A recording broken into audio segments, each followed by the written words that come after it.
Alright, so I picked up this sweet mount here. It's 3D printed. It's got interchangeable top piece. You put the MagSafe.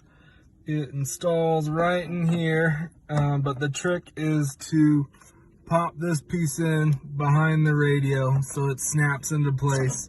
So if you just stick it there, obviously it's not going to fit, but you give it a little push and hear that snap.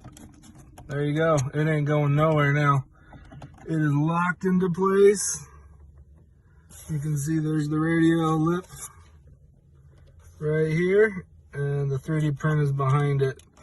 But that is in there solid, not going anywhere. If you wanted to, you could two-side tape this bottom piece.